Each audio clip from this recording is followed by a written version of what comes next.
G'day and welcome to another episode of A Little Bit Agricultural as we explore Australia's ag scene, Oscar, and we've come to the New South Wales town of Cowra, which is very, very pretty. Yeah, g'day Hardy and g'day everyone. Yep, we have found a mixed enterprise farm, a farm that does grains, livestock and vegetables on a pretty intensive scale. So I'm looking forward to it, eh? Not only that, the farmer won Farmer of the Year. So this is going to be some sort of farm to have a look at. It's sort of one farm that can do it all. Yep, this is Australia's own ag show, and so far this series we've explored the rich and productive farming areas around Moree. Now we've headed south, and amazingly, Oscar's bike is back up and running. Yep, ALBA the First has carried me all the way to this farm just outside of Cowra.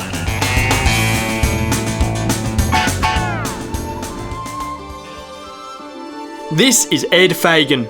Ed knows farming. In fact, he knows it so well, he won Farmer of the Year in 2015. And this is his farm, Moree Farm.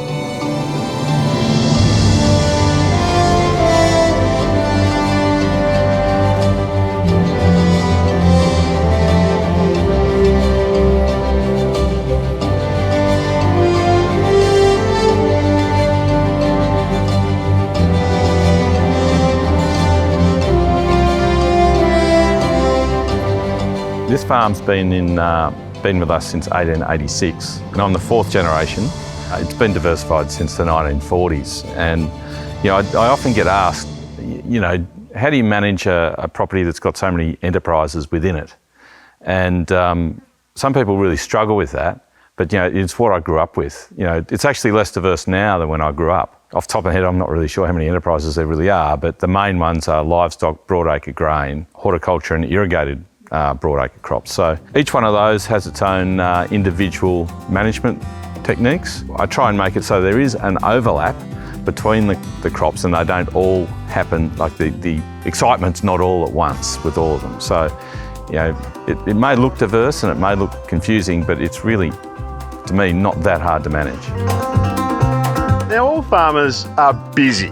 Or at least I'll have you believe that they're busy. Of course they well, are. they're whinging about the weather and that sort of thing. No, that's not true. All farmers are busy, but Ed takes that to the next level, Oscar. Can you just run through what we've got going on the land here, what Ed's got going on? Absolutely. I'm going to have to get my phone out because I can't remember it all. No. Ed's taking mixed farming to a whole new level. Yeah, to Ed's level. Cattle and lamb. Yeah. Wheat, canola, maize, corn and oats. Yep. And beetroot, asparagus, onion, red and brown onion, and spinach. All right, so I got to about 11 or 12 different things that Ed produces year in, year out to feed the local area and feed the country. He's got a lot of balls in the air, so to speak. On a farm, you can plan, you can have the best plans, but you never really know what's going to be going on until the day.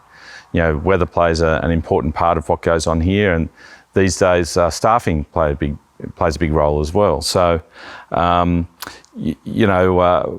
have a schedule of things and weekly planning on what we're going to have done in a week or in 2 weeks or in seasons, right? So, and then you break that down.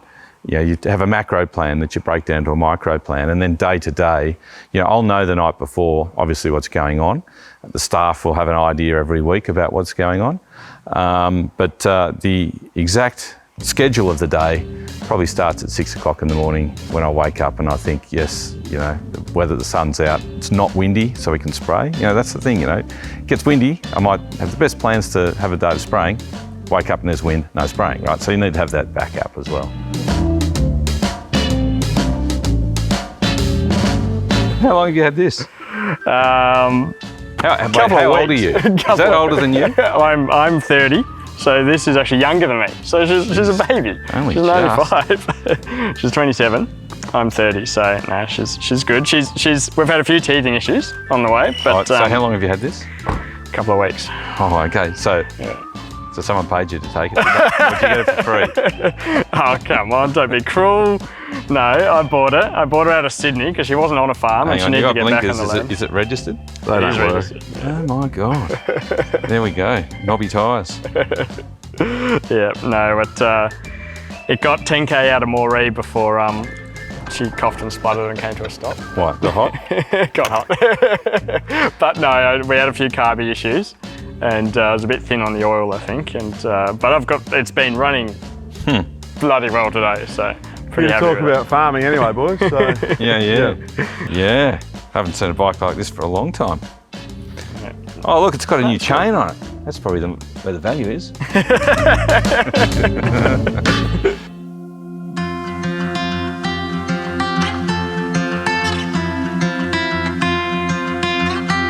Agronomy is probably the most important part. I've got a really good agronomist working for me, and we've got a great working relationship, and over the last 15 years he's become really integral to our business. So agronomy is a really big thing, particularly on sensitive crops like beetroot, that really, it's a sook of a plant, you know.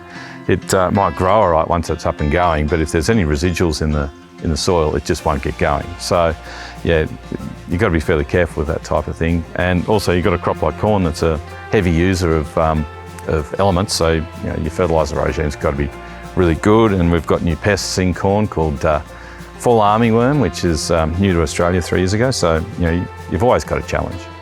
The challenges are that each different crop needs a different approach, and I was keen to explore more. We'll harvest this tomorrow. Harvester will just come along and just pick it up out of the ground like that. So then we'll have that sort of sample. And as you can see, there's different sizes in there, so they've all got a different home. Yep. These babies, the small ones end up as babies that go into a 3/3 glass jar. Yep. The medium-sized ones end up in a vacuum pack. Then the larger ones there, we slice. Yeah, right. And end up as sliced beetroot in a 3/3 jar. Yeah, wow. And all that processing's done here on farm. Yeah, okay. Wow. Yeah. And what's the most valuable? Are you after, like, are those different sizes on purpose, or does that happen naturally and you sort them? That happens naturally. So the plant competition dictates whether you got big or small. And beetroot as a seed, you have one seed, but sometimes it'll throw one plant. Right. Sometimes it might throw two, and sometimes it'll throw three. Yeah, okay. And when it throws three, there's a lot of competition, so you end up with more beetroot. Yeah, okay. When it throws one, you end up with a big beet. Yep. And does that, on average across the field, is it usually a third, a third, a third? Or do you have more of something? Well, what we do is we'll go through and we take samples out of this every week, from when it starts to bulb right through to harvest, and we just create a bell curve and of sizing. Yeah. And we watch that bell curve move across the sizing, get bigger and bigger and bigger. Right. And that dictates when we harvest. Okay. So we want the centre of the bell curve to be where the biggest sales is. Sure. So in volume. Yep. We have a vague rotation. There are some crops that definitely don't go ahead of or behind other crops. To give you an idea, I can't grow beetroot after corn, because when we harvest corn, you end up with the pith of the cob is residual on the ground. And that takes a while to break down. And when we harvest beetroot, small parts of that pith can end up in the sample of beetroot, get stained red, and then you can't see it. So you can actually get pieces of corn cob end up into the supply chain.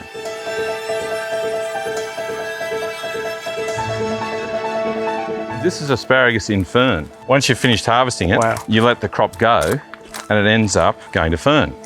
And and what's... See, there's a spear. Oh, yeah. So that little spear will eventually turn into this if you don't harvest it. It's a perennial. Okay. Oh, right. Okay. So asparagus will last 15 to 20 years. Oh, right. Okay. I never knew that. The bigger and healthier this fern is, the more energy it puts into the crown, which is sort of like the bulb underneath, for next year. Because when you think about it, when you're harvesting, these spears pop up and they're wanting sunlight. Yeah. They're wanting to, they've got chlorophyll. They're wanting to put energy back down the crown. Yeah. But you keep chopping them off, right? Oh. So once you've finished harvesting, after 90 days or whatever, you let it grow, and you fertilise it and water it and grow a big crown, like a big fern. And the bigger the fern, the higher you yield the next year. Yeah, wow. So how long will it be in fern for? Oh, until June next year. So you stopped harvesting this about 3 weeks ago? Yeah, well, we really didn't harvest much this year because labour and price of, cost of labour availability of labour, and the price in the market. So Okay. we're working on a harvester to come and harvest this. Yeah, okay. So, cheers time. Hopefully, you'll see a harvester going through taking this out Yeah, okay. instead of a heap of people. And yeah, okay, wow. Wow, so it's all hand harvested. Yeah. So I suppose with your Every spear diversified... of asparagus you've ever eaten was harvested by someone, Yeah, wow. individually. Yeah, that's incredible. Yeah. Ever thought about that? Another crop, which I didn't really even consider comes from a farm, popcorn. 1 litre of popcorn as grain Yeah. turns into average 44 litres of popped corn. So it's got an expansion rate of 44 times. Is that right? This variety's 52%, 52 times. 52, so this is a more poppier popcorn. Yeah, so it's got when it expands, it's more angular, so it takes up more space. So a vent buys popcorn by the kilo, right, of grain, Yeah. but they sell it on volume. Yeah. So the greater the expansion, the better return they get. Yeah. A large is less popcorn. Yeah, well, Yeah. you get less. So per litre, you've got less kernels of Yes. popcorn in this Yeah. than you do a regular. Bloody event. There you go. But You're what ripping happens? us off. But what happens is you actually get more butter and salt and all that other crap. Ah, well, that's good. There's a We like larger butter and surface stuff. area. Yeah, good. All this management might keep Ed on his toes growing such a diverse range of produce, but it also makes sense in other ways as well. For me, cash flow is king. By having multiple enterprises, we tend to have cash flow regularly. And I say tend because you can have a year like last year, or the year before, we had floods and that wiped out whole seasons. But I like to be able to have cash flow coming in regularly. Diversification allows for that.